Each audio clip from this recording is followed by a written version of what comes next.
I would like to welcome David Michel to the Water Resources podcast.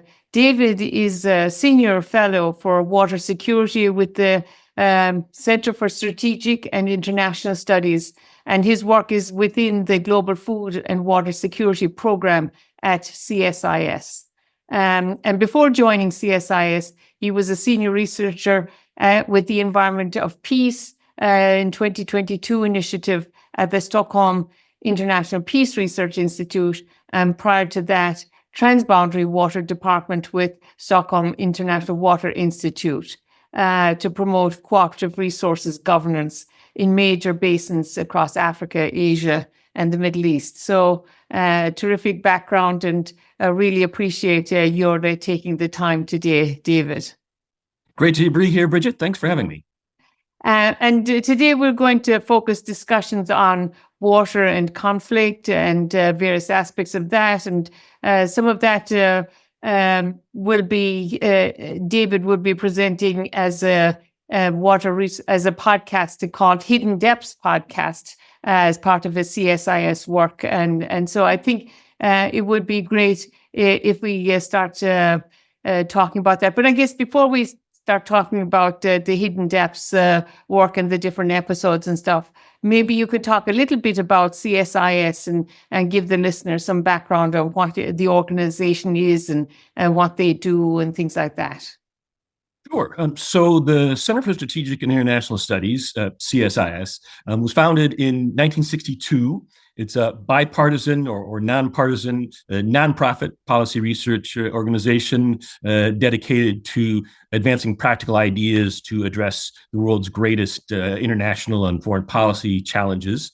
The center has a staff of over 250 full-time staff and a large network of affiliated scholars. We have over 40 different programs and projects organized in 4 major departments around defense and security issues, economics and technology, geopolitics and foreign policy, as well as global development. We have major programs in all key regions of the world, Europe, Eurasia, Africa, Latin America, as country-specific programs and projects, and also topic-specific programs on issues such as missile defense, American leadership, American innovation, the Global Water and Food Security Program with which I work. And we are funded about equally from the U.S. government and other governments, corporate grants and foundations, as well as individual contributions.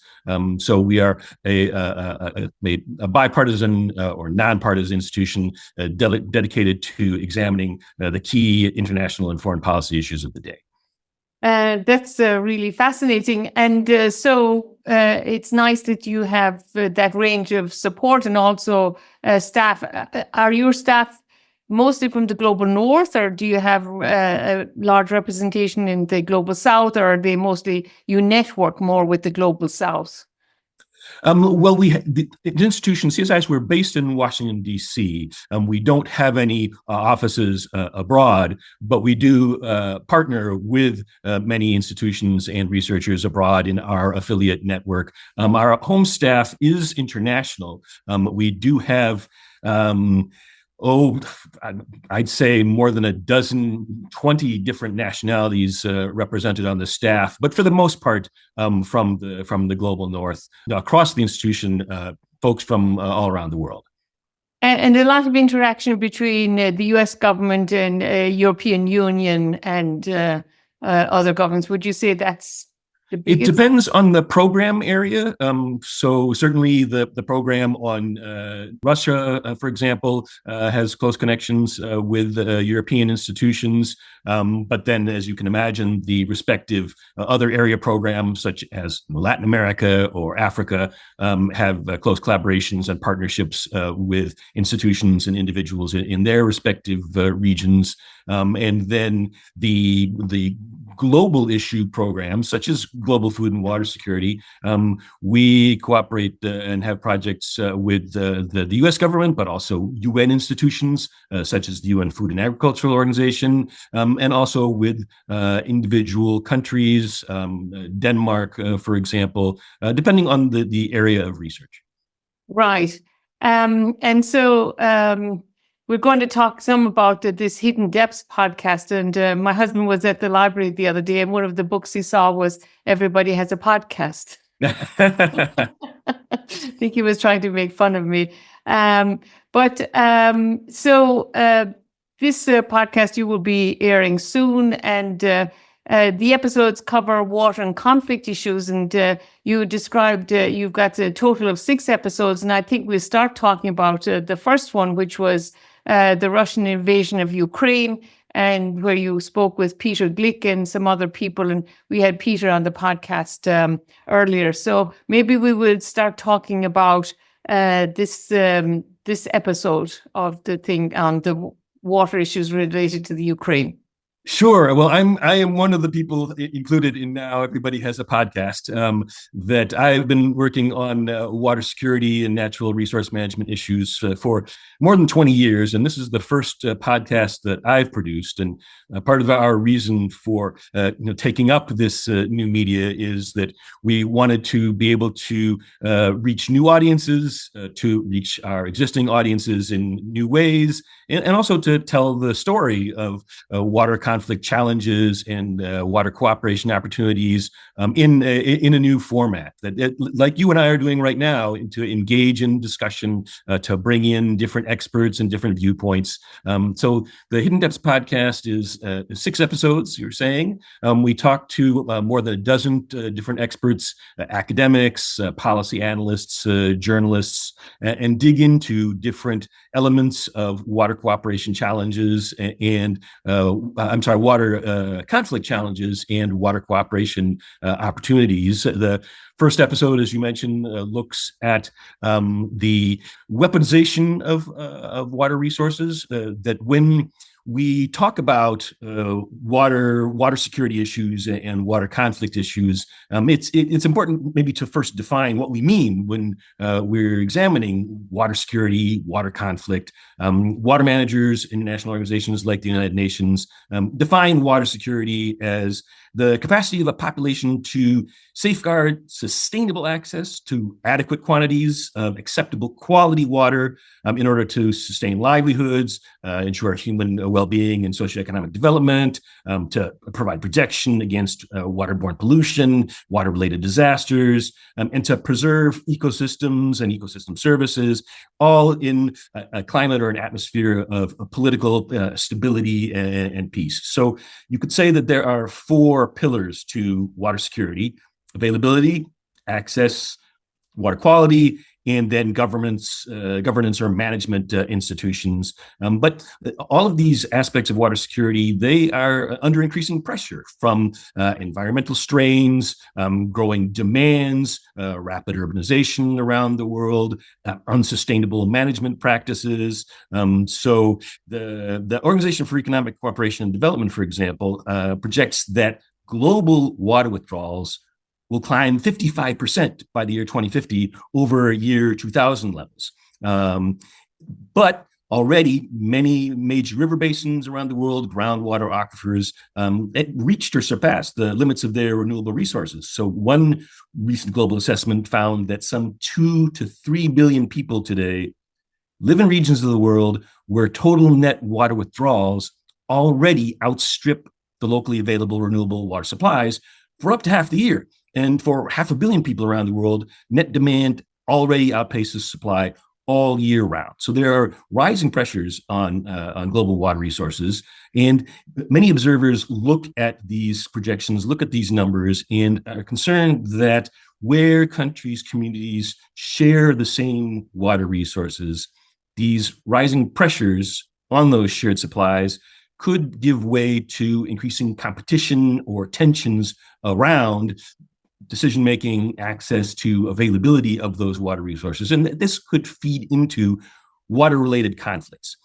And for CSIS and for the Hidden Depths podcast, when we talk about water conflicts, what we mean is armed conflict or physical violence involving deaths or injuries or significant material damage that's related to water systems or water resources. And this could include conflicts where there are significant threats of violence, such as armed mobilization or shows of force. Let's give a couple of examples of what we mean when we raise this specter of water conflict.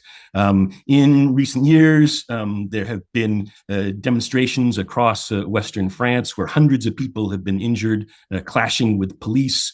They are protesting irrigation schemes, irrigation infrastructure, building of reservoirs that they believe is directed towards serving industrial farming interests, and not to local farmers. In Mexico, farmers have burned down buildings, taken local politicians hostage, and seized control of a dam on the Rio Grande system, protesting water deliveries from that dam going to the United States under treaty obligations between the United States and Mexico. The whole southwest of the U.S. and northern Mexico has been suffering from droughts in recent years, and farmers in Mexico seized control of this dam in opposition to sending water north to the United States. And then there have been even more serious violent clashes across the Sahel region of Africa, where farmers and herders are coming to blows, often with multiple fatalities, over access to shared water points. And in recent decades, the incidence of water conflict, the occurrence of violent incidents has been rising sharply. So there's a think tank, a research institution in California called the Pacific Institute, with which CSIS cooperates, that maintains a water conflict chronology where they track incidents of violence, incidents of water conflict. The earliest incidents go back to Antiquity, to go back to 2500 BC and clashes in ancient Sumeria. But over 90% of the events that they have recorded have occurred in the 21st century. And the second decade of the 21st century, this period 2012 to 2021, has already seen 4 times more conflict than the period 2000 to 2011. Violent incidents in 2023 were 50% higher than in 2022, while in 2022 witnessed double the number of conflict incidents of the preceding year in 2021. So water conflicts are rising, and we're interested in investigating the drivers, the dynamics of these water conflicts, and using that information, that analysis to help find cooperative solutions to these issues. So we were going to talk about Ukraine. Oh, sure. So Ukraine is an example of the weaponization of water, or the usage of water as a tool of warfare. And the water conflict chronology and our research divides these water-related conflicts into 3 categories. There's a category where water is itself weaponized, a category where water resources, water systems are victims of conflicts. So think of collateral damage to conflicts, where we see, for example, in the Gaza conflict, but also in Russia, where combat, the shelling of densely populated urban areas, destroys water treatment plants or water systems. And then there's also a category where water resources, water supplies, water systems, and tensions around those water systems can contribute to catalyzing or generating conflict. And Ukraine is a case where we've seen both the victimization of water infrastructure and the weaponization of water infrastructure. And a prominent example of this weaponization of water supplies was the destruction by Russia of the Kakhovka Dam in Ukraine back in June of 2023. The Kakhovka Dam is a large dam on the Dnipro River flowing through central Ukraine. The Dnipro River formed the front lines of the war at that point in time, and the Russians blew up the dam in order to flood areas downstream, both to flood possible landing zones where Ukrainian troops could have crossed the river, but also to deny hydropower to Ukraine. The Kakhovka Dam was a hydropower facility, and to sow confusion and degrade social cohesion in Ukraine by destroying this infrastructure, which it destroyed 50,000 buildings, flooded 620 odd square kilometers of land, cut off electricity to millions, cut off drinking water to 800,000 to 1 million people. So it was a tactic to challenge the Ukrainian military and challenge Ukrainian society. And we've seen other similar examples around the world where military forces or non-state actors have destroyed water infrastructure or taken control of water infrastructure to use it in pursuit of their war aims. Right. So that dam and the associated reservoir, it's about half the size of Lake Mead, which is our largest reservoir, so maybe 18 to 20 cubic kilometers or similar million acre feet. And so destroying that, then all that water went downstream. And so it was I think it was about a 350 megawatt capacity hydropower plant. So and so the reservoir or the destruction of the dam released about 20 billion gallons of water. And in addition to destroying the hydropower facility, there were about 31 different irrigation schemes that also depended on water from that reservoir. Now, the total agricultural area of Ukraine before the war was a bit over 41 million hectares.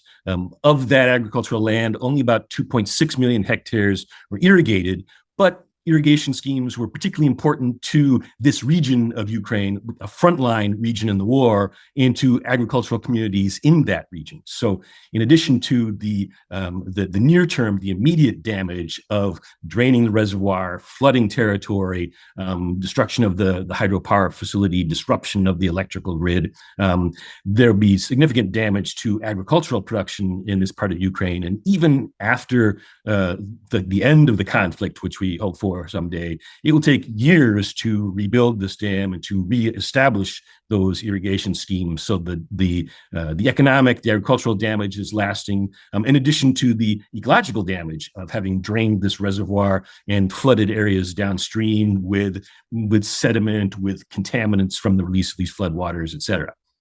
Yeah, I think maybe ecologically it may have been somewhat positive. I think there are wetlands reestablishing and stuff now that the reservoir is drained. But so where does CSIS come in on this sort of situation? Then you mentioned earlier on that you are, you look at the long term, 20 to 30 years out.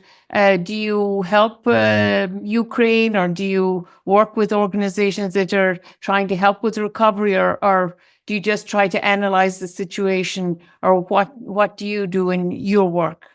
Sure. Well, there are a couple of different pieces to that puzzle. So the case of Ukraine specifically, one stream of work in the Global Food and Water Security Program is to look at the possibilities for coordination or integration of policies to support water and food security. So a case like Ukraine, where water infrastructure, water systems were vital to the maintenance, the operation of agricultural production in irrigated areas.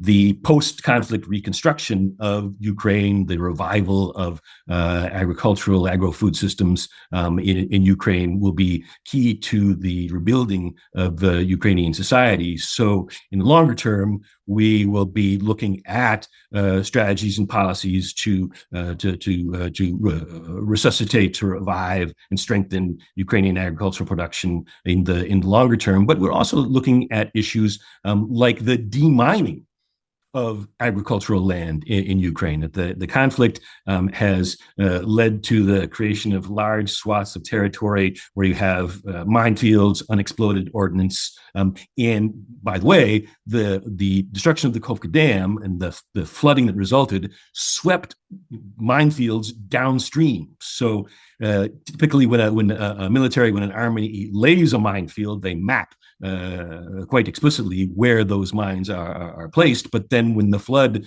sweeps over the minefield and carries this unexploded ordnance downstream, we lose track of. We don't know where these mines have gone, the dangers that they might represent. So we also work on issues of how do we meet that challenge of locating and handling these mines and this unexploded ordnance. Elsewhere around the world, much of our work focuses on these longer-term challenges, these kind of strategic policy issues of building resilience in food and water systems to those pressures, those challenges of growing demands, environmental pressures, extreme events, growing industrial pollution, et cetera. And there too, focusing on these linkages between agri-food systems and water resources. If we think of natural disasters, water system, hydrological natural disasters, whether it be floods or droughts, agri-food systems, agricultural production suffers about 2/3 of the damages from these extreme events, these natural catastrophes, floods and droughts. About 2/3 of the damage from those events falls on agri-food systems. So how do we construct policies? How do we grapple with the challenges of building resilient systems in the face of those pressures? Right. That's very interesting. So, I mean, Ukraine was a huge exporter of food, and so a lot of countries were reliant on importing food from Ukraine. So their own food security, I don't think was that impacted by the war, but they're large, except in terms of economic development and their export. And I hadn't thought about the unexploded ordnances, but I had a colleague many years ago who was working with the U.S. Army Corps here on using geophysics to find these unexploded ordnances. And I can't remember where he was working, but that's very interesting, trying to demine before you can cultivate again. Yeah, and I mean, and that dynamic that you're mentioning of the the relationship between a conflict in Ukraine that impacts agricultural production in Ukraine, but also other ramifications of the war, the closure of the ports on the Black Sea that transported agricultural exports from Ukraine to the rest of the world, how that ramifies to food security in other countries. So that's one of the pathways, one of the mechanisms of water-related conflict that we are interested in unpacking, and one of the pathways that's not always immediately evident. So if we think back to, for example, the food price crisis, the global food price crisis of 2007, 2008, there were a number of factors that played into that, including agricultural policies in the United States, in the European Union, fostering the growth of different agricultural products, maize, for example, for biofuels, placing pressures on the global trade in maize, in corn, by creating another source of demand, biofuels. There are also shortages, relative shortages in global reserve stocks of grains at the time, but there are also a series of recurrent droughts in major export nations: Russia, Ukraine, Canada, Australia, Argentina, such that by some calculations, the droughts in Australia alone contributed around a fifth of the global price shock in wheat markets that then reverberated around the world, drove a kind of a hoarding mentality where importers, fearing that prices could be even higher tomorrow, rushed to build up their stocks today, leading to a global price spiral through wheat markets, through rice markets, and as a follow-on of these price shocks, many countries that were not producer nations, that were not hit by these droughts, that were not hit by these extreme water events, not hit by the water shocks, they were hit by the food price shocks, leading to instability, political disorder, bread riots in dozens of countries around the world, and even contributing to the overthrow of the government in Haiti and change in leadership in Mauritania, violent outbreaks in dozens of countries around the world. So these chains that can see water resource challenges, water resource shocks, contribute to other elements of political instability, disorder, and even violent conflict can be quite complex. And it's never just one thing. So that's fascinating. And I hadn't realized, I mean, that drought in Australia was part of the Millennium Drought that went from the late 90s through to 2009. So that was a very long-term drought. And then some of these other regions, and then through food trade, global food trade, which helps, then they can be more vulnerable. But, if you are food storage, I really don't know much about it. But I mean, it seems like, we store water in reservoirs and manage aqua recharge to get us by from wet to dry cycles and things like that. I really don't know how much countries store food, or like we have a petroleum reserve here in the US and things like that. I don't know much at all about food storage and how long they can maintain it, or then if they lose it. That was food storage was another element of the equation, but so were the politics around food storage. So one of the pieces of the puzzle of this, the psychology of the food price stock, where importer nations fear that they need to build up their reserves today because with droughts or with supply restrictions, the prices will be even higher tomorrow. What we saw was exporter nations introducing barriers, introducing bans on export to keep those stocks at home. In countries that already had reserve stocks, holding those reserve stocks rather than releasing them onto the market because of the same fears about these spiraling costs. So it was when, in this case of the 2007-2008 food price shocks, it was in part when Japan agreed to release parts of its reserve rice stocks that this new supply on the market helped reduce the pressures and diffuse the food price crisis at the time.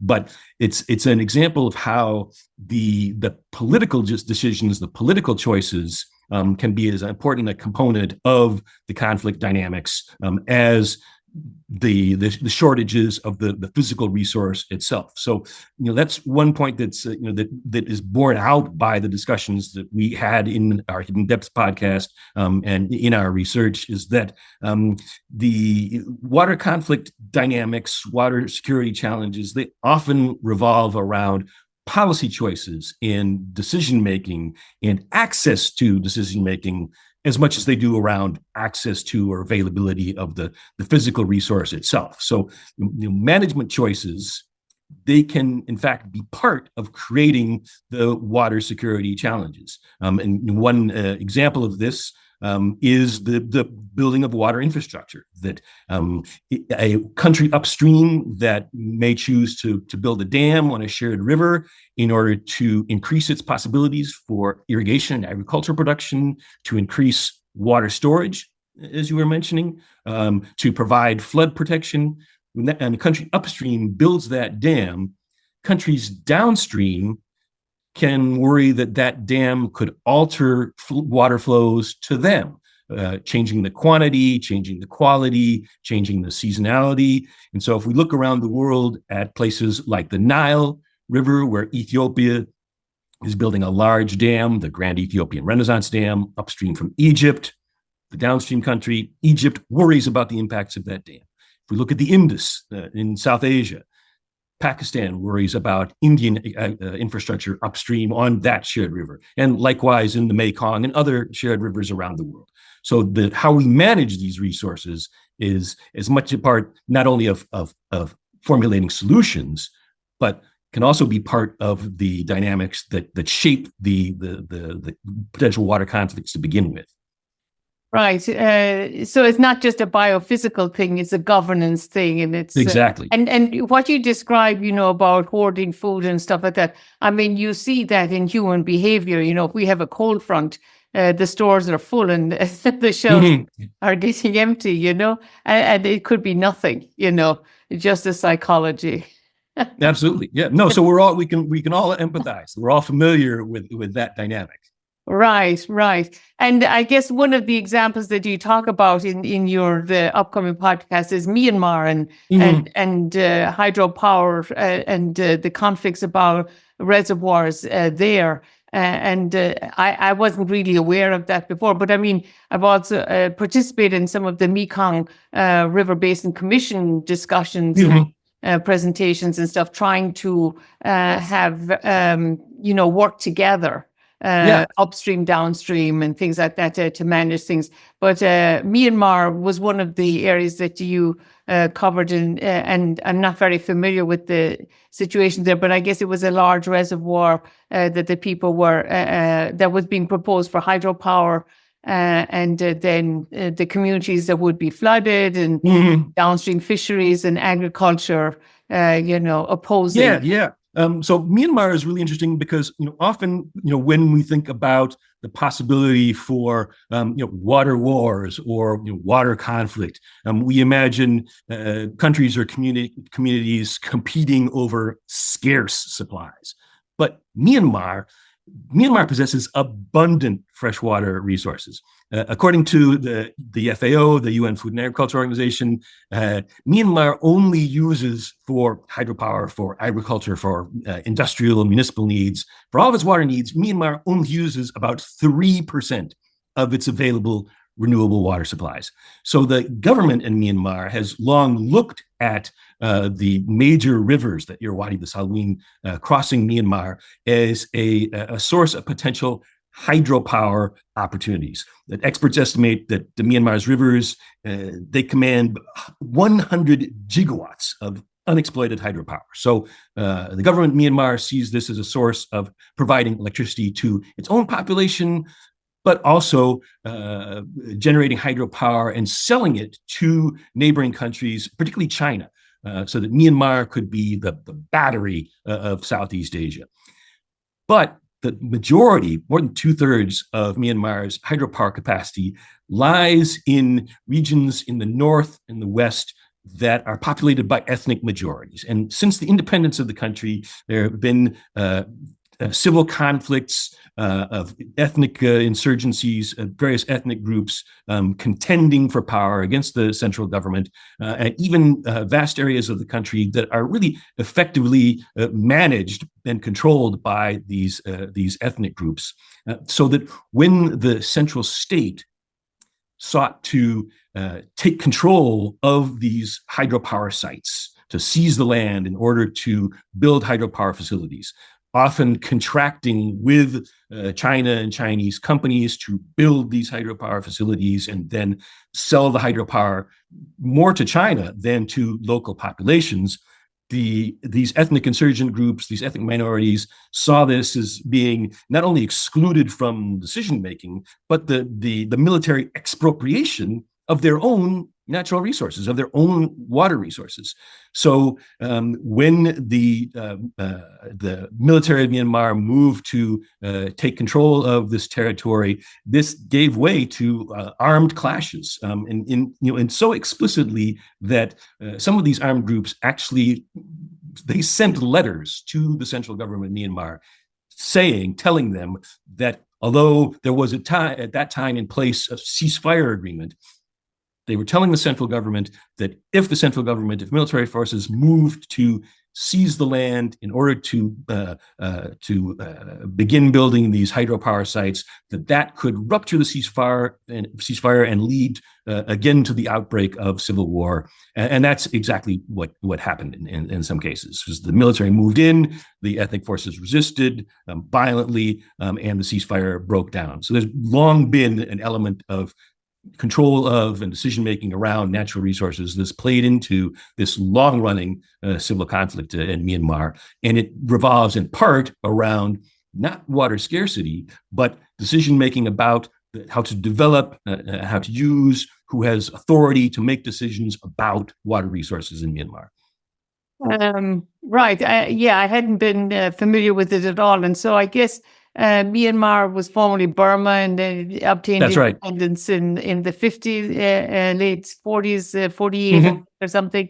And then developing the sequence of dams along the Irrawaddy and Salween or whatever to generate electricity. And I guess only about half of the population has access to electricity. So, I mean, it seemed like an important thing to provide electricity to the people Yes. with a population, I guess, of about 60 million people or something like that.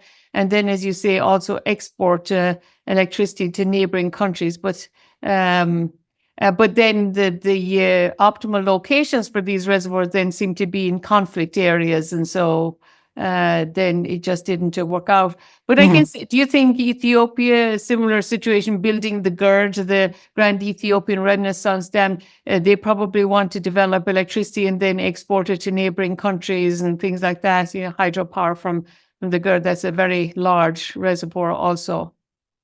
Yes, so the Grand Ethiopian Renaissance Dam, the dam being constructed by Ethiopia on the Nile River, the logic for the construction of that dam from Ethiopia is exactly to provide electricity to their population that lacks connection to the electrical grid, that lacks a power source, and also to supply electricity to much of the rest of Africa. And the dam is located only a few miles from the border with Sudan, high up on a plateau, so that Ethiopia contends that the purpose of the GERD is, as you're saying, really for hydropower and not for irrigation, not for expanding agricultural land necessarily, which is important because downstream Egypt worries that as a country that depends for over 90%, over 95% of its water resources come from the Nile. There's very little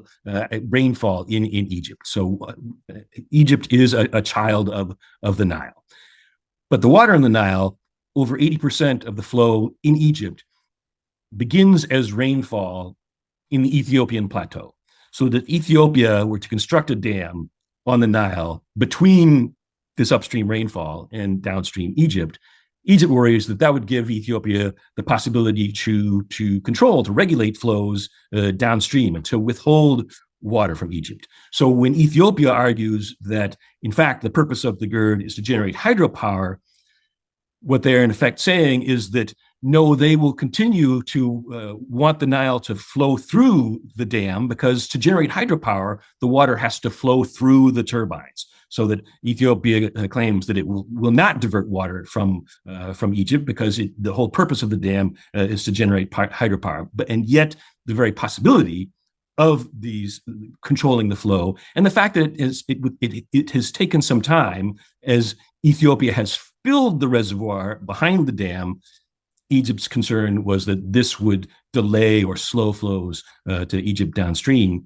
And we have seen through WikiLeaks, for example, and other sources, or Egyptian authorities actually being caught on television on a live microphone once, discussing how they might deal with the construction of this dam and actually postulating that they might try and attack it and blow it up. So important are the flows of the Nile to Egypt and their fears of the possible repercussions of building this dam.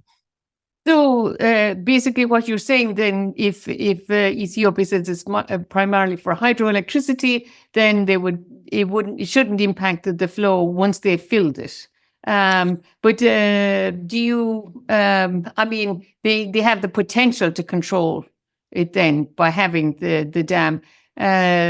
So do you think, I mean, it's up in the highlands, the Ethiopian highlands, that's where the reservoir is being built. So they're not going to be diverting water for irrigated agriculture up at that elevation. So, but I guess they could divert it anywhere downstream.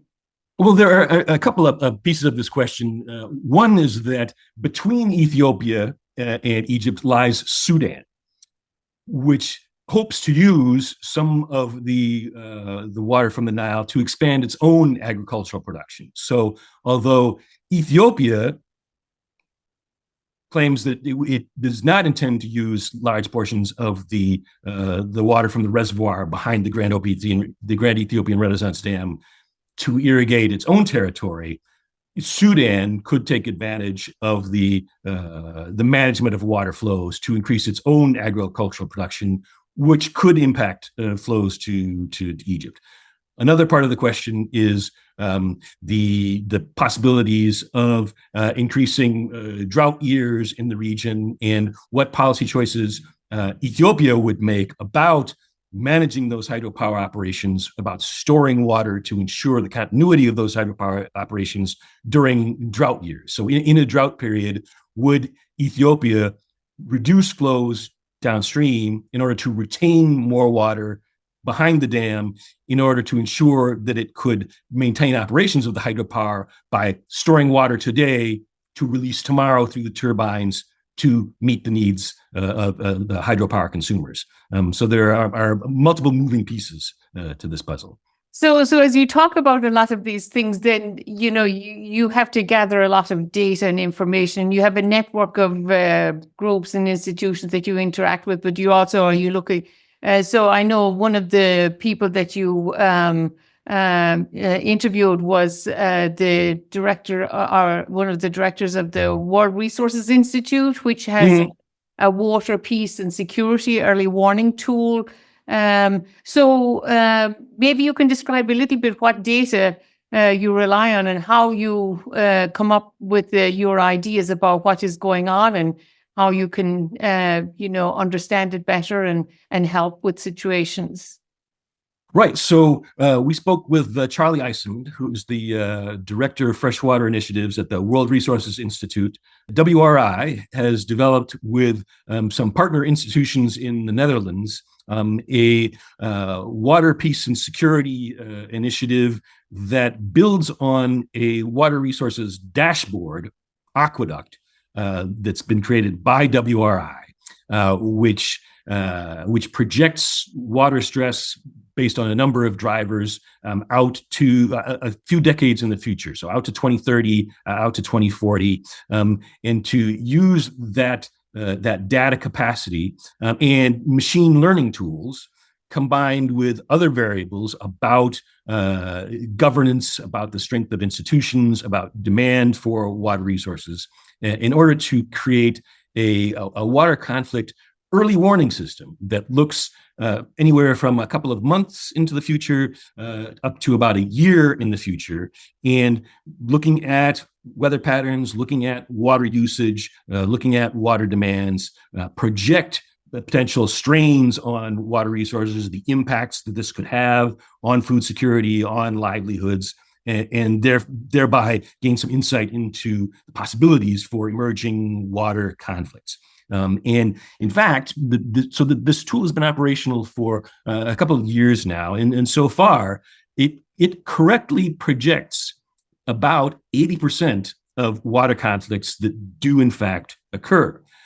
At the same time, however, it generates a lot of false positives, meaning that about 4/5 of the conflicts that it does predict don't actually take place. So from the standpoint of policy foresight, it's a mixed result, because if policymakers have challenges determining which conflicts may or may not actually arise, then where should they devote attention and resources? But yet, having some type of early warning tool in order to intervene or act to mitigate or prevent conflicts before they arise would be an important way to diffuse tensions before they devolve into violent conflict.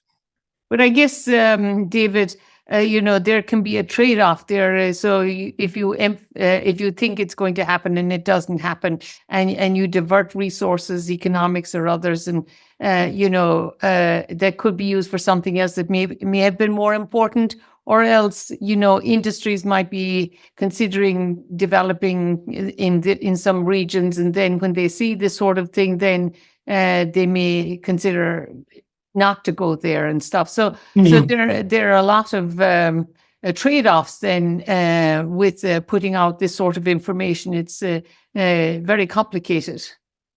That's right. And one of the things that we see over time, that if we look at the time series of forecasts, month to month, year to year, from this early warning tool or from other early warning tools. So think of the famine early warning system, the FuseNet, developed by USAID in cooperation with partners from dozens of countries around the world.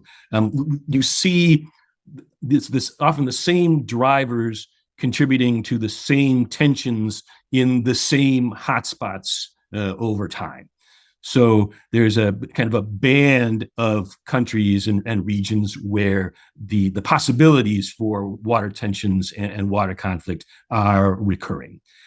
But a lot of the mitigation strategies, the response strategies to managing potential water conflicts are viable and important not only in the perspective of armed violence around water systems. So we were talking earlier about water storage and food storage policies and systems, so that when there are pressures on these resources, that we have a buffer that we can turn to. That's important to increase water storage, to increase food storage supplies around the world, even outside of the prospect of water or food-related conflicts. Building up cooperative management systems, decision-making institutions that are accountable and transparent and evidence-based. These serve for good water policy making in all circumstances, not only in the perspective of water tensions or conflicts between users of shared water resources. So being able to identify these areas, these regions over time that are vulnerable to and witnessing water challenges or water tensions is in itself valuable for then taking the steps necessary to increase societal resilience, to build up the institutions and the policies to address those threats. Right, and I was playing with the WRI tool, and they discussed, areas of ongoing conflict and then emerging conflict.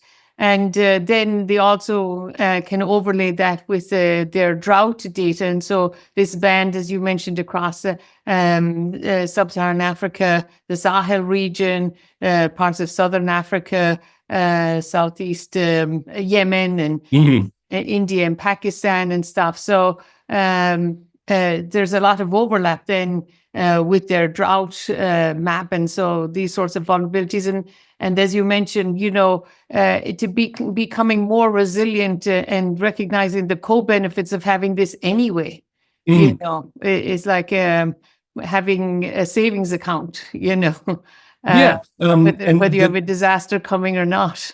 Right. And that conflict itself is an indicator of vulnerability to future conflict. That when societies are at odds over decision making, over the distribution of power, that makes the recurrence of conflict more likely. And in this combination of fragile and conflict affected countries, vulnerabilities to drought and water resource challenges, the causalities can go both ways. So that stresses on water resources and frictions over decision making and governance of water resources, they can contribute, mediated by political decisions, institutions, economic and technical capacities. There are a number of factors that sit between pressures on water resources and ultimate water conflict. But where these pressures may contribute to generating conflict,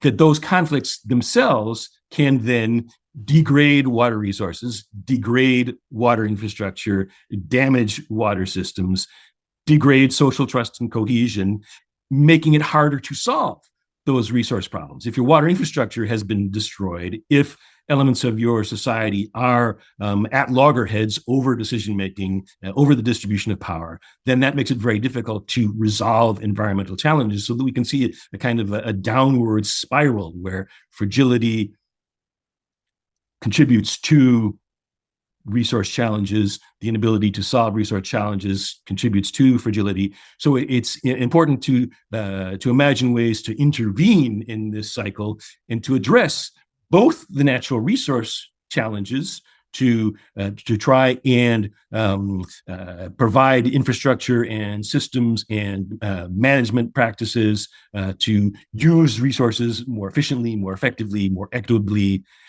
but also to create the institutions that govern and make decisions about water infrastructure, water management systems, and thereby cut off the risks of these interconnections between resource challenges and political conflicts.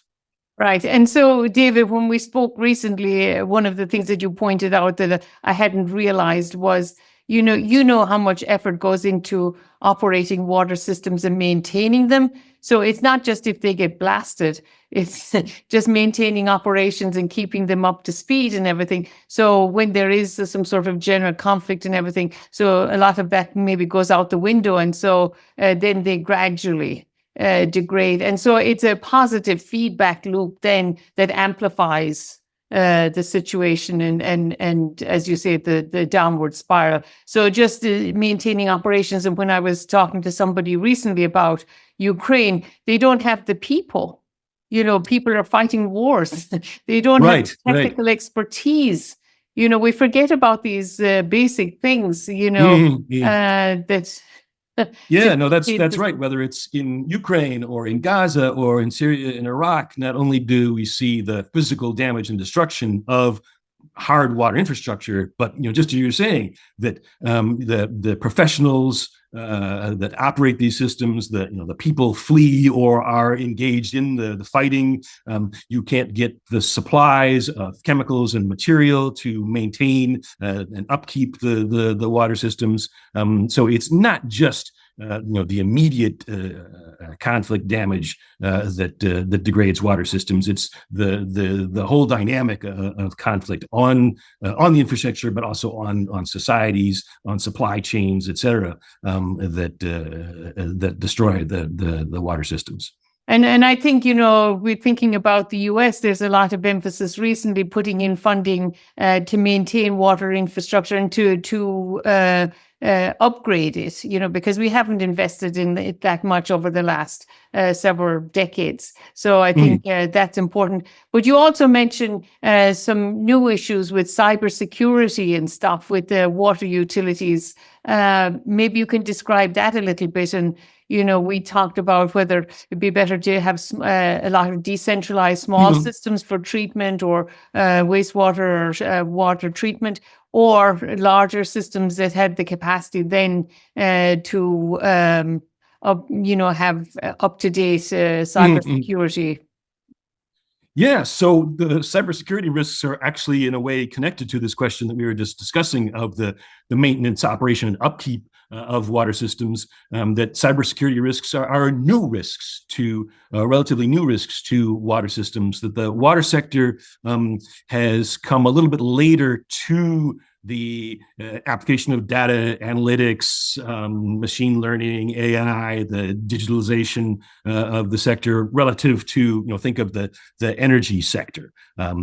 But now today we're increasingly seeing the interconnection of the operating systems of water treatment plants, water pumping stations, and the information systems of the water utilities that are running them. So previously, in order to intervene in or to attack a water treatment plant or water supply, you essentially needed to gain physical access to the water infrastructure. That in the terms of cybersecurity risk analysts, previously the operating systems, the valves, the gauges, the pumps in water treatment plants, and the IT systems, they were separate. They were air-gapped. But as they've been increasingly integrated for efficiency and operations purposes, that because of that integration, engineers can monitor water systems remotely, operate them remotely, repair systems remotely. So the integration has a value. but it makes these integrated systems vulnerable to cyber criminals, hackers, who can, whether it's through a phishing email or the introduction of a virus, gain access to, take control of, ransom or manipulate water infrastructure, water services, and we've seen attacks on water systems in Europe, in Canada, in the United States, from sometimes state-backed actors such as Russia, Iran, but also hackers and cyber criminals. And oftentimes we're not even publicly aware of the nature or the extent of these risks, because the victims, the water utilities, the water managers, are often reluctant to divulge that they have been hacked. But to this question of operations, maintenance, security, the Environmental Protection Agency in the United States recently did a survey where they determined that 70% of the many tens of thousands of water authorities and utilities in the United States are not meeting the security codes to defend against cybersecurity risks. So the fragmentation, the decentralization of U.S. water systems, where you have these thousands and thousands of water authorities, it's a source of vulnerability, because many of these authorities don't necessarily have the professional and technical capacities to meet these risks. But it's also, in some ways, a break or a firewall against vulnerabilities, because the separation of the water systems into these many different pieces hinders cascades of risk from one utility or one system to another. So there are trade-offs between the centralization or the decentralization of water systems. Thank you so much, David, for chatting with me today. And I would like, my last question would be, you're working in this for many years now, transboundary issues, conflict, all of these things. Are you optimistic about how we will be able to cope with these things, how we will be able to adapt to these issues and become stronger in the future, or are you pessimistic? Well, the challenges are certainly daunting. That we have serious issues to address in order to ensure water security globally and provide adequate, safe water supplies to the billions of people around the world who still today do not have access to improved water sources or improved sanitation systems. But I'm optimistic in the sense that we have the practices and the technologies to meet these challenges, whether it's water storage, nature-based solutions, reuse and recycling, the innovations in AI and machine learning and data analytics. We have the tools that we need to meet these challenges, but we face the questions of political action, policy choices to apply these tools that we do have. That in many ways our policy choices and the dilemmas of policy choices. That example that we were talking about of the water security dilemma of I want to build water storage to enhance my water security, but that has ramifications for you. We do have these tools, but their application isn't simple in the sense that they require some navigation, some trade-offs, prioritizations in order to make effective choices. And that's where our real challenges lie. But I'm optimistic that we can overcome them and meet these questions. So my guest today is David Michel, and he is a senior fellow for water security at the Center for Strategic and International Studies. And he will have an upcoming podcast series titled Hidden Depths Podcast. And I'm sure it will be advertised on the CSIS website. And we'll also include it on the website for this podcast. So everybody has a podcast, and here's another one coming. So thank you so much for listening. Thank you, David. Thanks so much. It's been great talking with you.